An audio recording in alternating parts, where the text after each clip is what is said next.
आज के वीडियो में हम लोग पढ़ेंगे क्लास 7 ज्योग्राफी का चैप्टर 1। इस चैप्टर का नाम है representation of geographical feature.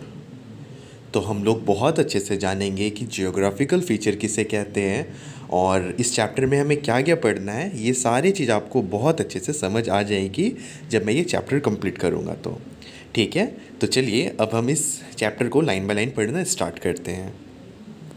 Each place on earth has its own set of distinctive features that make it different from other places. हमारे अर्थ में अगर आप देखोगे ध्यान से तो सभी जगह एक जैसे नहीं होते। कहीं पर ऊंचाई होती है तो कहीं पर ढाल होता है, कहीं पर पानी होती है तो कहीं पर रेत होती है, कहीं दलदल तो कहीं रोड। तो चीज़ें एक जैसी नहीं होती है हमारे अर्थ पे, ठीक है। कहीं समुद्र है तो कहीं पहाड़ है। तो आप समझ रहे हो ना कि पूरा प्लेन हमारा अर्थ नहीं है। कहीं पे ऊबड़ खाबड़, ठीक है, ऊबड़ खाबड़ मतलब कि ऊपर नीचे ज़मीन है, ऐसे पूरा प्लेन नहीं है। तो each place on earth has its own set of distinctive features that make it different from other places. हर एक जगह अलग होती है। These are called geographical feature. और जियोग्राफिकल फीचर इसे ही कहते हैं जो डिफरेंट डिफरेंट शेप साइज की चीज़ें हैं। हमारा अर्थ जो कहीं उठा हुआ है, कहीं पर ढाल है, कहीं पर गड्ढे हैं, तो कहीं पर पानी है, तो ये सभी चीज़ें क्या हैं?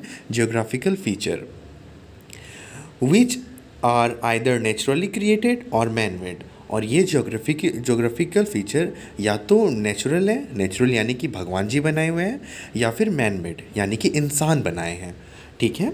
Natural geographical feature include physical feature like mountains, hills, valleys, plateaus, rivers, seas etcetera, and climate, soil and vegetation. Natural geographical feature यानी कि जो भगवान जी बनाए हैं, जैसे कि पहाड़ हो गया, फिर प्लेट्यूज़ हो गया, नदियाँ हो गई, समुद्र हो गए, फिर मौसम हो गया, फिर मिट्टी हो गई, फिर वेजिटेशन यानी कि जंगल झाड़, ठीक है। ये सभी चीज़ें जो है ये सभी नेचुरल हैं, ठीक है। ये सभी चीज़ों को भगवान जी ने बनाए हैं, तो इसे कहते हैं नेचुरल जियोग्राफिकल फीचर। और कुछ चीज़ें हैं जो इंसान बनाए हैं, उसे कहते हैं मैन मेड जियोग्राफिकल फीचर। तो man made geographical feature include human settlements, roads, railroads, bridges, airport, ports, buildings, dams, reservoirs etcetera. तो मैन मेड में जो इंसान बनाए हैं लाइक रोड हो गया, डैम हो गया, फिर रेलवे हो गया, फिर ब्रिजेस यानी कि पुल हो गया, एयरपोर्ट, ठीक है, और फिर पोर्ट। तो ये सभी चीज़ों को इंसान ने बनाया है ना, तो इसीलिए इसे कहते हैं मैन मेड जियोग्राफिकल फीचर। तो जियोग्राफिकल फीचर किसे कहते हैं, आपको समझ आ गई? ज्योग्राफिकल फीचर कहते हैं कि हमारा अर्थ एक जैसा नहीं है ना। कहीं पर ढाल है तो कहीं पे रेत है, कहीं पे जंगल है तो कहीं पर नदी है, कहीं पर समुद्र है। तो इन सभी चीज़ों को बोलते हैं geographical feature of the geographical feature, ठीक है। और ज्योग्राफिकल फीचर दो तरीके का होता है। एक होता है नेचुरल ज्योग्राफिकल फीचर जो कि भगवान जी बनाए हैं जो चीज़ों को, और दूसरा होता है मैन मेड। तो जो भगवान जी बनाए हैं लाइक पहाड़ हो गया, प्लेट्यूज़ हो गए, समुद्र हो गया, नदियाँ हो गई, और फिर जंगल हो गया, रेगिस्तान हो गया, ये सभी को भगवान जी बनाए हैं, तो वो हो गया नेचुरल। और जो दूसरा है जो जो है कि है मैन मेड यानी कि जो हम इंसान बनाए हैं। हम इंसानों ने क्या बनाया है? हम इंसानों ने बनाया है रोड, रेलवेज, ब्रिजेस, डैम्स, ये सभी चीज़ें, ठीक है। As we have studied in class 6, geographers use various tools like globes, maps, sketches, planes, models, and diagrams to represent these geographical feature. और जो जोग्राफर्स हैं वो इस्तेमाल करते हैं जोग्राफिकल फ़ीचर को देखने के लिए। क्या? मैप हो गया, ग्लोब हो गया, स्केचेस हो गया, प्लेन्स हो गया और मॉडल्स हो गए। ये सभी जो चीज़ें हैं इनके मदद से जो ज्योग्राफी पढ़ते हैं बहुत डिटेल में, वो इन सब की मदद से जोग्राफिकल फ़ीचर का पता लगाते हैं। ओके, चलो मैं आपको बताता हूँ, ठीक है, जोग्राफिकल फ़ीचर के बारे में। देखो, जैसे कि ये मैप है ना, देखो जैसे ना ये इंडिया का मैप है, ठीक है। तो इसमें हम कैसे पता लगा पाएंगे कि इसका जोग्राफिकल फ़ीचर कहाँ का कैसा है? तो आप यहाँ पे देखो ऊपर, तो अब अगर आप ऊपर में देखोगे ये पार्ट में, तो आपको दिखेगा कि सभी जो है वो ब्राउन कलर में है। ब्राउन कलर हमें ये बताता है कि ना यहाँ पर बहुत बड़े बड़े पहाड़ हैं, ठीक है, माउंटेन्स हैं। फिर जब आप ये नीचे उत्तर प्रदेश वाले एरिया में देखोगे तो यहाँ बहुत ज़्यादा ग्रीन है। तो इससे हमें ये पता चलता है कि यहाँ पर जो है ना वहाँ प्लेन लैंड है और यहाँ पर खेती बहुत होती है। और ऊपर में यहाँ पे कोई खेती नहीं होती, यहाँ पर सिर्फ पहाड़ है और बड़े बड़े चट्टान हैं, ठीक है। फिर आप इधर पंजाब के एरिया में देखोगे तो यहाँ पे भी बहुत ग्रीन ग्रीन है। इससे हमें ये पता चलता है कि यहाँ पे खेती होती है, ठीक है। फिर जब आप नीचे आओगे तो देखोगे आपको बीच बीच में यहाँ ब्राउन ब्राउन, फिर अरावली रेंज यहाँ पे ब्राउन। तो इस ब्राउन से हमें ये पता चल रहा है ना कि यहाँ पे पहाड़ हैं, ठीक है। फिर यहाँ पर ईस्टर्न घाट और यहाँ पे वेस्टर्न घाट। तो अगर आप देखोगे तो यहाँ पे थोड़ा थोड़ा ब्राउन ब्राउन है ना। तो इससे भी हमें ये पता चलता है कि यहाँ पर पहाड़ है। समझ में आ गई आपको? अब यहाँ पर पानी देख, यहाँ पे तो आपको पता चल गया ना ये ब्लू कलर का यहाँ पे समुद्र है, ठीक है। अब यहाँ पे हम पता कैसे करें कि यहाँ पे वाइट कलर क्यों है, फिर यहाँ पे लाइट ब्लू है, फिर यहाँ पे डार्क ब्लू है, पर ऐसा क्यों है? तो जो यहाँ समुद्र के यहाँ पे पास जो वाइट कलर है ना, ये जो वाइट कलर है समुद्र के पास, इससे हमें ये पता चलता है कि यहाँ पर पानी उतना गहरा नहीं है, ठीक है, ज़्यादा गहरा नहीं है। बट यहाँ पे जब आप देखोगे ये जो लाइट ब्लू है, यहाँ पर पानी थोड़ी सी गहरी है, ठीक है। और यहाँ पे पूरा गहरा है पानी, ठीक है। तो हम लोगों ने मैप देख के ज्योग्राफिकल फीचर बता दिया ना अपना इंडिया का। तो इसीलिए जो जोग्राफ़र हैं वो इस्तेमाल करते हैं मैप का, ग्लोब का ज्योग्राफिकल फीचर जानने के लिए, ठीक है। चलिए अब हम लोग आगे पढ़ते हैं। In this chapter, we will study how these features are represented in topographic map. और इस चैप्टर में हम लोग तो बस यही सीखेंगे कि टोपोग्राफी मैप में कैसे रिप्रेजेंट किया जाता है जोग्राफिकल फीचर को, ठीक है ना। जैसे अभी मैं थोड़ी देर पहले बताया ना, ब्लू कलर से किसे शो करते हैं? ब्लू कलर से शो करते हैं समुद्र को, पानी को, ठीक है। और लाइट ब्लू रहा तो मतलब वहाँ पे पानी है बट कम गहरा है। और अगर वाइट हुआ तो वहाँ पे पानी बहुत ही ज़्यादा कम गहरा है, ठीक है। और अगर मैं ब्राउन कलर से किसे शो करता हूँ? मैं ब्राउन कलर से शो करता हूँ पहाड़ों को, ठीक है। तो चलिए अब आगे पढ़ते हैं और ये जानते हैं कि टोपोग्राफिक मैप किसे कहते हैं। Topographic maps. The term topography has been derived from two Greek words, topos meaning a place and grapho meaning to draw or depict. तो टोपोग्राफिक मैप ना होता है कि किसी जगह को शो किया जाता है टोपोग्राफिक मैप में, ठीक है। Thus, a topographic map shows the surface of the earth in detail. तो टोपोग्राफिक मैप में जो अर्थ का सरफेस है उसे हम लोग डिटेल में, मतलब डिटेल में बताता है टोपोग्राफिक मैप।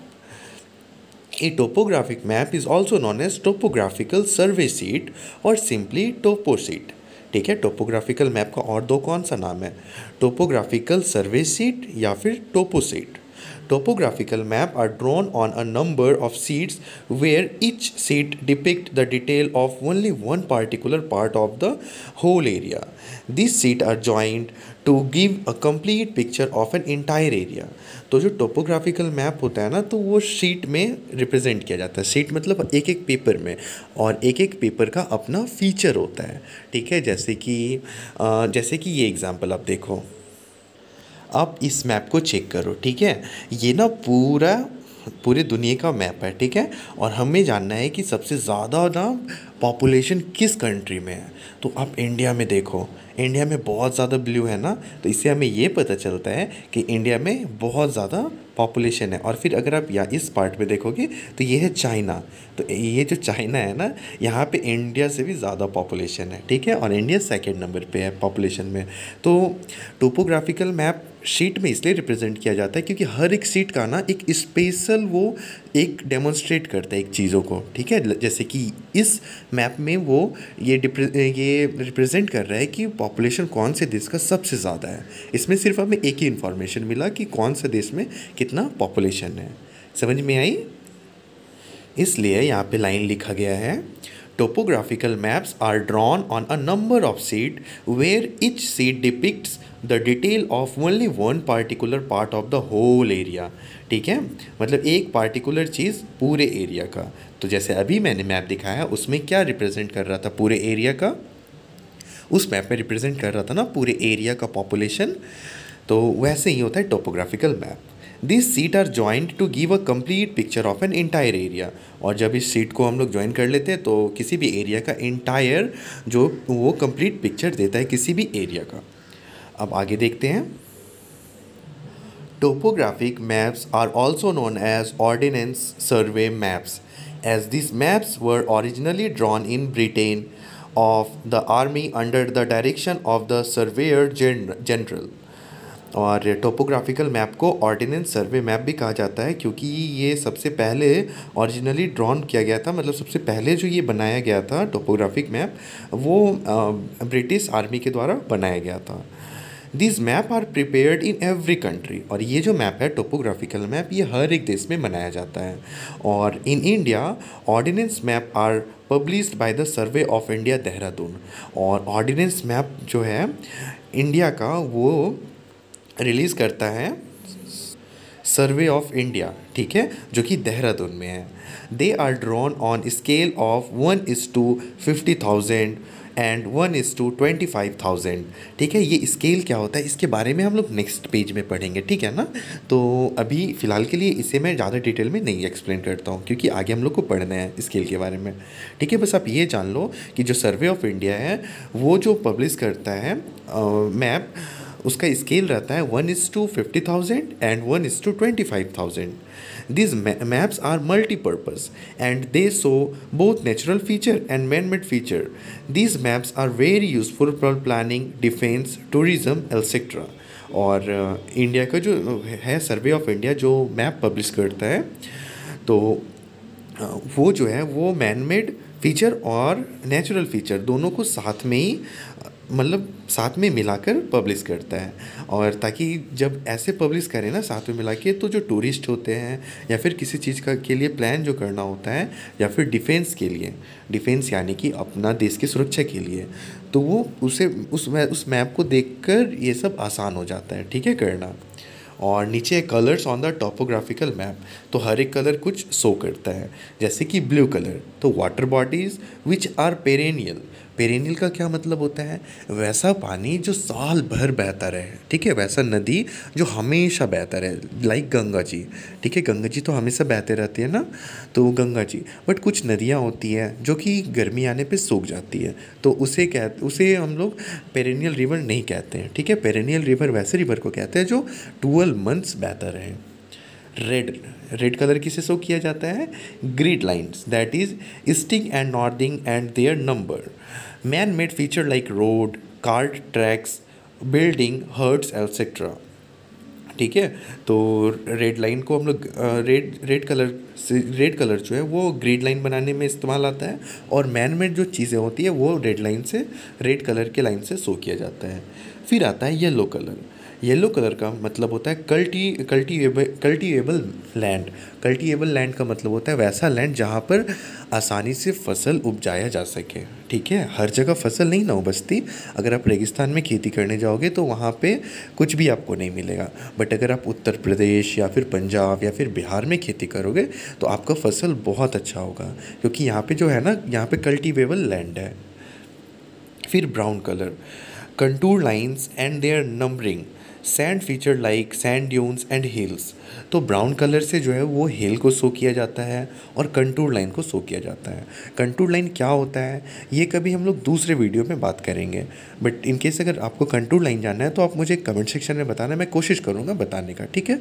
और अभी हमें कंटूर लाइन के बारे में नहीं पढ़ना है, कंटूर लाइन के बारे में हम लोग डिटेल में पढ़ेंगे क्लास 8 में, ओके। तो हम लोग बेसिकली ब्राउन कलर से पहाड़ को दर्शाते हैं, ठीक है। और अगर डार्क ब्राउन रहा तो वहाँ पे बहुत ज़्यादा पहाड़ है और वहाँ पे अगर लाइट ब्राउन रहा तो कम वहाँ पे पहाड़ है। फिर आता है ग्रीन कलर। तो ग्रीन कलर से हम लोग क्या शो करते हैं, ग्रीन कलर से शो करते हैं फॉरेस्ट, डार्क ग्रीन, ठीक है। फॉरेस्ट को हम लोग डार्क ग्रीन से शो करते हैं और लाइट ग्रीन से ग्रासलैंड में सिर्फ घास होता है पूरा फैला हुआ। और फिर orchards, scattered trees and shrubs, ठीक है। तो आज की वीडियो में मैं यहीं तक रखूँगा एक्सप्लेनेशन, ठीक है। मैं मिलूँगा आपसे नेक्स्ट वीडियो में, ठीक है। तो आई होप आपको पूरा अच्छे से समझ आ गया होगा। इन केस अगर कोई डाउट है तो आप मुझे कमेंट सेक्शन में लिख कर बताना, ठीक है। मैं मिलता हूँ अब आपसे नेक्स्ट वीडियो में। Thank you so much for watching this video.